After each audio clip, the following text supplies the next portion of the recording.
না বলে চলে যাচ্ছে দুর্জয়। জানি সবার কাছে আমার অপরাধের সীমা নেই, তাও অনেক ভেবে আমি এই পথটাই বেছে নিতে বাধ্য হলাম। সবাই হয়তো ভাববে এই চিঠিটা তোমার একার জন্য, কিন্তু তা নয়।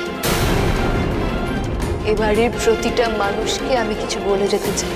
এই বাড়ির প্রতিটা মানুষের কাছ থেকে আমি অনেক ভালোবাসা পেয়েছি, অনেক যত্ন পেয়েছি, আর তার জন্য আমি কৃতজ্ঞ। দুর্জয়, আমি তোমায় যতটা ভালোবেসেছি তার থেকে দ্বিগুণ তুমি আমায় ফিরিয়ে দিয়েছো, কিন্তু তোমার দেওয়া ওই একটা আঘাত আমার সমস্ত হিসেব ভুলিয়ে দিয়েছে।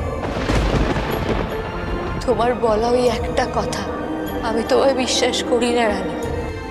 নিজেকে নির্দোষ প্রমাণ না করতে পারলে জীবনেও বিশ্বাস করব না। পুরো রিয়ালিটিটাই বদলে দিয়েছে। তোমার জীবনে আমি আর কোনোদিনও ফিরে আসবো না দুর্জয়, তোমায় মুক্তি দিলাম। তোমাদের রানী সোম থেকে রবি প্রতিদিন সন্ধ্যে 6টায় স্টার জলসায় ও ডিজনি প্লাস হটস্টারে। দুর্জয়ের ওপর অনেকটা অভিমান করে রানী কিন্তু চিঠি লিখে দুর্জয়কে চিরদিনের মতন মুক্তি দিয়ে চলে যায়। তো এর আগে তোমরা দেখতে পেয়েছো যে রানীকে যখন দুর্জয় চড় মেরে বলে, তোমাকে আমি বিশ্বাস করি না রানী, আর তুমি যদি এই প্রমাণ না দিতে পারো তাহলে তোমার সঙ্গে আমার সম্পর্ক কখনোই ঠিক হবে না, তোমাকে আমি বিশ্বাস করি না আর করবও না। তো সেই জায়গাটা, বিশ্বাসের যে ভিতটা যখন নড়ে যায়, তখন কিন্তু রানী কিন্তু প্রচণ্ড অভিমান করে থাকে দুর্জয়ের ওপর, যে দুর্জয় এটা করতে পারলো, যে রানীকে এত ভালোবাসে, তা সে অন্যের কথায় বিশ্বাস করে রানীকে ভুল বুঝলো এবং রানীকে সে আঘাত করলো। তো সেইটাতেই কিন্তু রানীর অভিমান বলতে পারো। তো সে কিন্তু সেই ঘটনার পর একটা চিঠি লিখে বাড়ির সকলের জন্যই চিঠিটা লেখে, শুধু দুর্জয় নয়, তো দুর্জয় এবং বাড়ির সকলের জন্য চিঠি লিখে সে কিন্তু বাচ্চাকে নিয়ে চলে যায় অন্য বাড়িতে, যেখানে চাকরির খোঁজে যায়।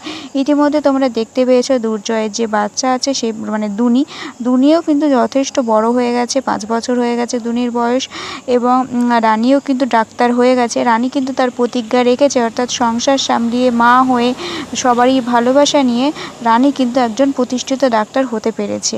তো মনে জেদ এবং সাহস থাকলে সব কিছুই পারা যায় বন্ধুরা। তোমরা সেটা তোমাদের রানী সিরিয়ালের রানীর থেকে দেখেই নিয়েছো, যে রানী যেমন প্রতিজ্ঞা করেছে এবং রানী যেমন সাহসিকতা দেখিয়েছে, পরিবারের বিরুদ্ধে গিয়েও রানী যেমন একটা সাহসিকতা নিয়ে ডাক্তার হতে পেরেছে। শুধু ডাক্তার নয়, যার যেমন মনের ইচ্ছে, সে তেমন যদি জেদ এবং সাহস থাকে তাহলে নিশ্চয়ই সে একদিন প্রতিষ্ঠিত কিছু একটা হতে পারবেই। তো আজকেকার সিরিয়ালটি ছিল স্টার জলসা সিরিয়াল তোমাদের রানী সিরিয়াল। তোমাদের রানী সিরিয়াল থেকে রানীর যে চরিত্রটি, তো সেই চরিত্রটি আমি আমার মতন করে চেষ্টা করেছি। তো তোমাদের সেটা কেমন লেগেছে অবশ্যই কিন্তু জানিও। আর তোমাদের রানী সিরিয়াল থেকে এর আগেও আমি অনেকগুলো অ্যাক্টিং ভিডিও করেছি, শুধুমাত্র রানী সিরিয়াল নয়, আমি অনেক সিরিয়াল থেকে অ্যাক্টিং ভিডিওগুলো করেছি। তো তোমরা কিন্তু অবশ্যই আমার চ্যানেলে ভিজিট করে দেখে নিও, এবং যারা চ্যানেলে নতুন আছো তারা প্লিজ আমার চ্যানেলটিকে সাবস্ক্রাইব করে দিও, পাশে থাকা বেল আইকনটি কিন্তু ক্লিক করে দিও, যাতে আমার সমস্ত ভিডিও তোমাদের কাছে চলে যায় এবং তোমরা কিন্তু ক্লিক করে দেখে নিতে পারো। তো এটা কিন্তু অনেকদিন আগেকারই ভিডিও, তো সেহেতু আমার এই ভিডিওটা অনেকদিন ধরেই করার ইচ্ছে ছিল। তো আজকে ফাইনালি ভাবলাম যে না, চলো আজকে ভিডিওটা করেই নিই। তো সেই জন্য কিন্তু ভিডিওটা করলাম। হয় না, পছন্দের ভিডিও যতই দেরি হোক না কেন করতেই হয়।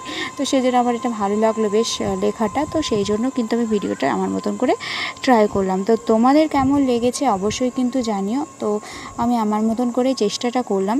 তো আজকেকার মতন টাটা সবাইকে, সবাই ভালো থেকো, সুস্থ থেকো, আর নতুন ভিডিওর সাথে খুব তাড়াতাড়ি দেখা হচ্ছে। আর আমি কিন্তু এখনও ছাদে আছি, এখন 10টা বাজতে চললো, ছাদেই বসে আছি। এরপর আমি ঘরে যাব, খাওয়া দাওয়া করবো, দিয়ে একটু ঘুমিয়ে যাব কিন্তু। তো যাই হোক, চলো আজকেকার মতন টাটা, দেখা হচ্ছে নেক্সট ভিডিওতে। তো সবাইকে জানাচ্ছি শুভরাত্রি, যেহেতু এটা আমি রাত্রিবেলায় ভিডিওটা করছি। তো চলো টাটা সবাইকে।